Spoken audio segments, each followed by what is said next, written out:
GSL Code S. Your soul is lost forever inside this weekend dream. You're dying holy and MVP, Sunlegu, Genius, MMA, Supernova, Lucky, JYP, Yu-Gi-Oh, Genius, Party, Marinki, Gumio, Zen, Nasty, King, Ozu, Jakji, Alive, Nada, Happy, Lino, Inca, Kanji, Pin, SC, Curious, Baxo, MC, Fra, Hama, Hoji, Hydra.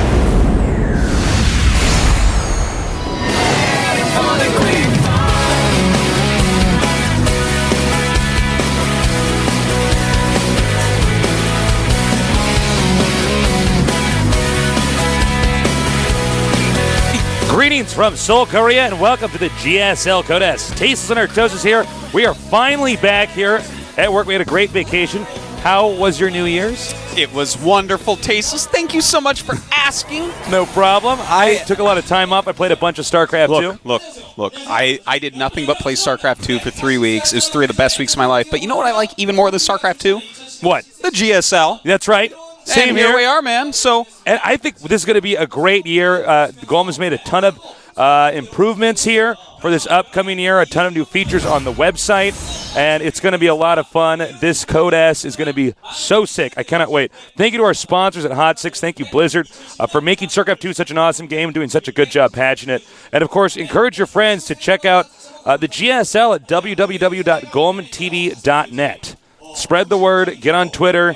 Start hashtagging GSL. I know we have probably a lot more viewers than normal right now, considering there's kind of been a little bit of a lull here in the amount of StarCraft action you can pick up on. Yeah, the only thing that I even watched over those weeks was really the Home Story Cup, which just finished up this morning, Korea time. So, everyone is now going to start getting their big fix again. We have a big season planned.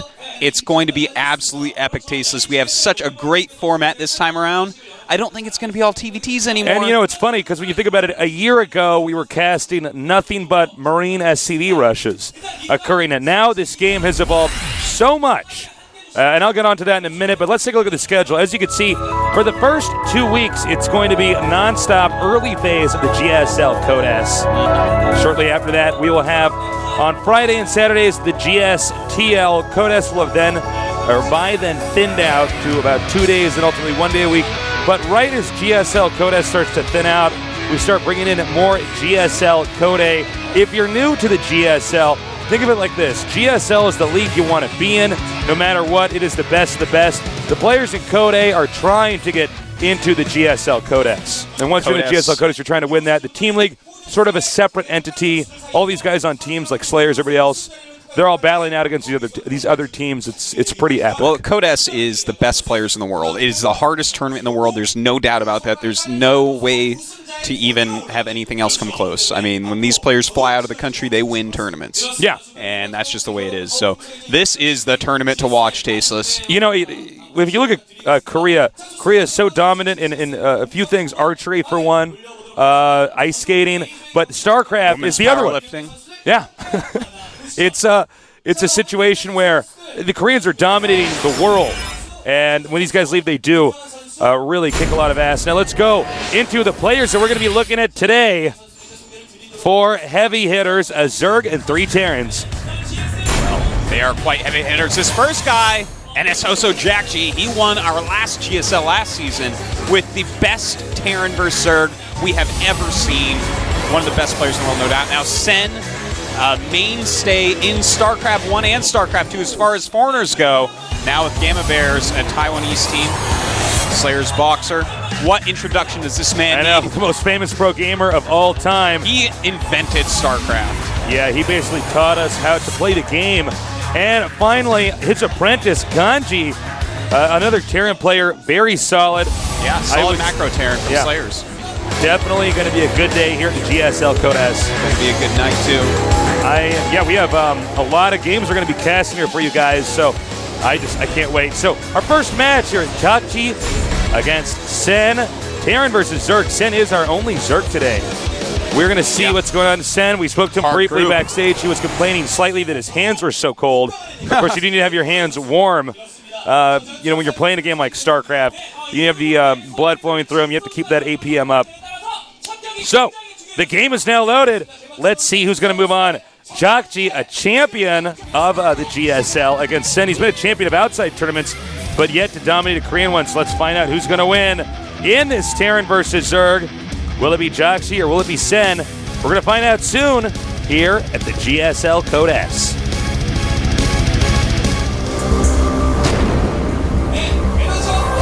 All right. In the upper right, we have our Terran player defeating Lenok. His ID is NS 호소 짝지. jjakji.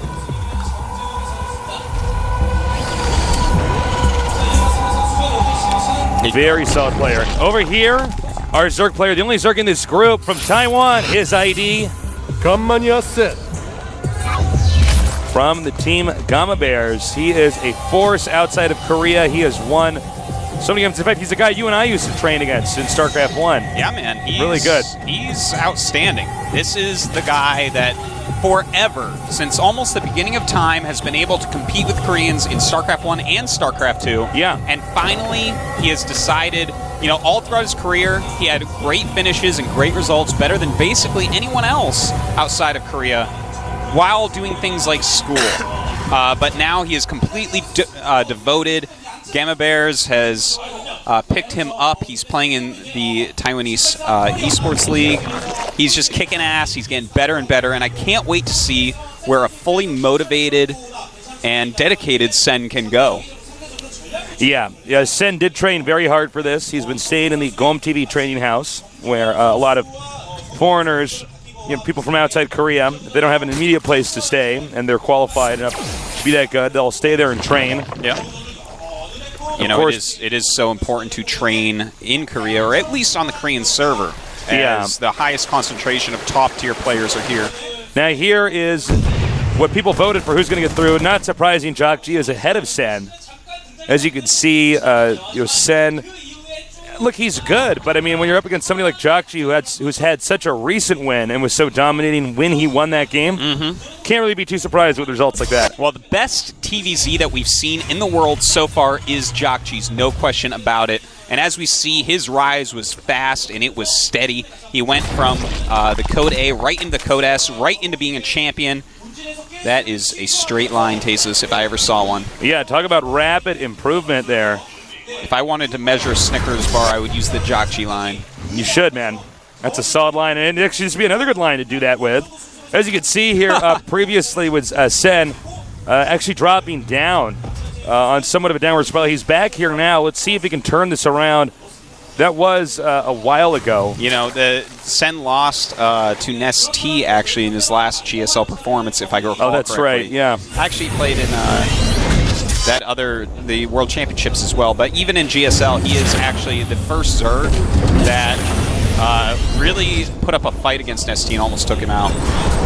Well, we see the win rates here for these two players, as you can see down there at the bottom. A lot of great new graphics here at the GSL this season. Hope you guys are enjoying this far.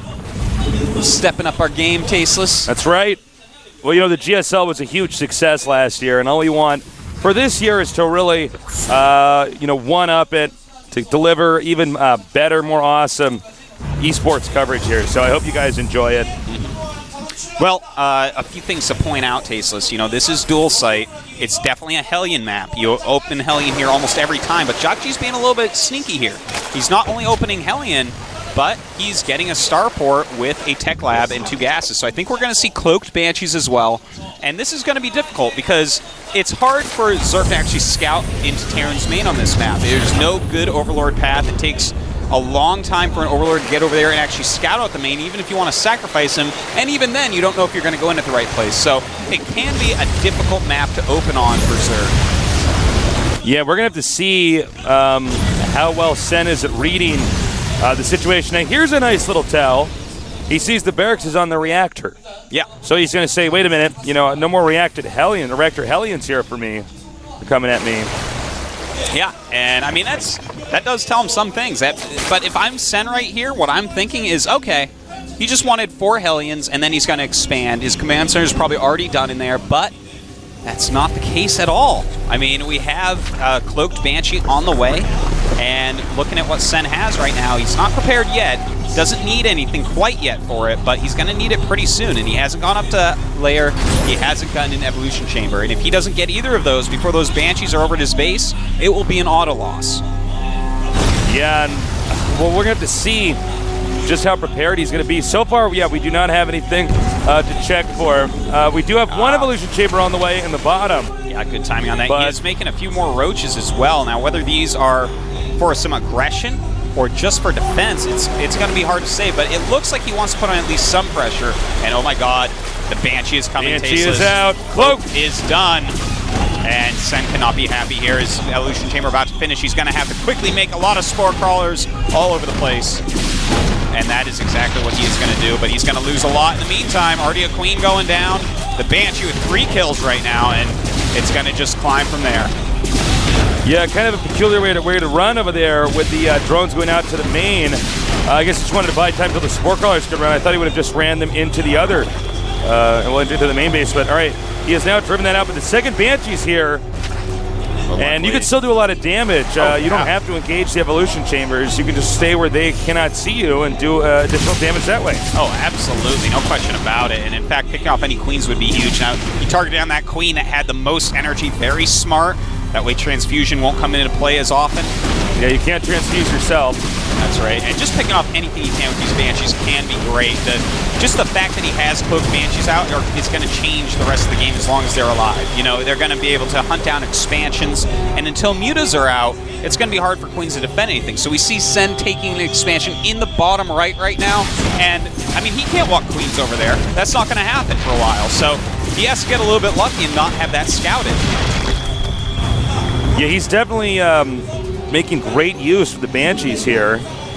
And, with the Terran having an expansion up here and the 3 barracks, the siege tanks on the way, he could do a push onto the Zerg's third base. The Zerg is taking the bottom right location. And I don't really blame the Zerg for taking that. It would be too easy for the Banshees to just swing down there by chance towards the center location. But still, that location he's taking now is so far away, I could see him losing that very easily. That is right. Now he is moving down with a lot of units. As you said, Tasteless, he does have siege mode already. No combat shields or stim quite yet, but it looks like he just wants to start putting on some pressure. Don't forget that Banshees have insane air-to-ground damage output, so any roaches coming up are going to be slaughtered off pretty quickly. The Hellions are there to deal with the Lings. It's very difficult to deal with unit composition, but Sen gets right up there very quickly. This is about the best time that he can engage right now, and targeting down siege tanks very well, but and he does get them all, but loses his Queens as well as all his units. Taking out the siege tanks, that's great and all, but what about all the Marines and Hellions that were left over from there? I think Sen thought he would be able to reinforce a little bit quicker. The Banshees almost onto the Spore Crawler, but at the last second, he manages to micro them back, and now the Spore Crawler will go down. This drone's coming out. This is when you know you're in trouble as a Zerg player. The Zergling's coming in for a flank.